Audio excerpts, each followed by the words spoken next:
Hi friends, welcome to my channel. This is my first vlog. सबुदिन परी आज भी मु सकाळु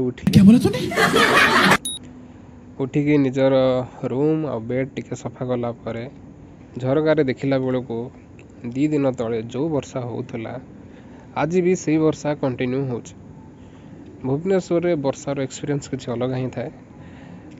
सहर हेले भी गाँ ठू बड़ी न थाए। हेले भी छतुआ खाइला परे मु तापरे चिकेन टिके आनी बोली भाविली तो मते चिकेन मिलगला किंतु रास्ता रू पानी सुखी नथिला तो से पानी रे मते चल चली आसे पड़ला जो कि मो पैंट टिके ओधा ही जाइथिला आपण माने देखि पारथबे। तो रूम रे एमती अवस्था रे पहुँचला परे मु टिके फ्रेश हेली। फ्रेश होला परे मु जो पार्सल आनथिली ताको खाया पे बसी पड़ले। बहुत ही भल टेस्टी खाଇବା थिला। आउ स्पेशली आमको से प्राइस पॉइंट से लंका देथिले। लंका तो आमे डेली खाऊ। झूठ बोल रहा है। रेट जते भी थाओ लंका आमे डेली खाऊ। आउ कौन कौन थिला आपण मानु कहि दउची। मात्र 60 टंका रे ये दीटी परोटा, दीटा चकुली आ गोटे आलू परोटा संगे चिकेन तरकारी हमको देथिले, जार कि टेस्ट बहुत ही भल थिला। आपण मैंने जदि के शहीद नगर रूपाल छक आड़े आसुचंदी ताहले निश्चय ट्राए करंतो। बहुत ही बजेट फ्रेंडली रहइबो। तापरे मु ट्रे सफा कली। ट्रे सफा करू करू हमर गोटे रूममेट को आपण मैंने देखि दियंतु। सी हला झुमुरु सब बेले हसु थाए।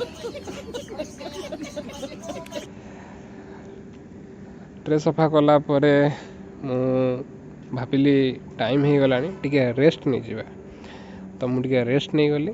से पाखापाखि 3टा 3:30 हो सारी।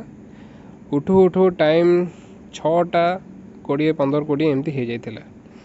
तो आम मैंने डिसाइड कलु कि टिके बाहर को जीवु आउ बाहर को जाकि टिके चा पीबू टिके या भाविकी आम बाहर को गलु। भुवनेश्वर वर्षा हो सारा पर संध्या बेले नेचर किसी एमती ही थाए। भुवनेश्वर बहुत ही भल थाए। क्लाइमेट बहुत ही भल थाए। आपण मैंने संध्या टाइम रे एंजॉय करि परिबे। आमे चा खोजुलु ये पाखे गोटे भल चा आमको मिले तो सिटी जाइए आम पहुँचलु। 3टा चा आम मगेलु आउ पाग सहित चा बहुत ही भल लगुता है। एतिकी एंजॉय कला परे आमे गोटे दुकान में जाके पहुँचलु जी कि काकरा दौ था और बहुत स्लो दौ था। अबे जल्दी बोल, कल सुबह पनवेल निकलना। जहाँ भी हो काकरार टेस्ट बहुत भल थिला। आउ भाई भी बहुत बढ़िया से सर्व करते। सिंगड़ा देखिकी हमको सिंगड़ा खाइबा इच्छा हला। आमे सिंगड़ा खाइलु। एतिकी खाइला परे पेट फुल हो जाइथिला। रातिर सोई पड़लु। आउ आज पई एतिकी भल लागिले शेयर करिवे, सब्सक्राइब करिवे। Thank you.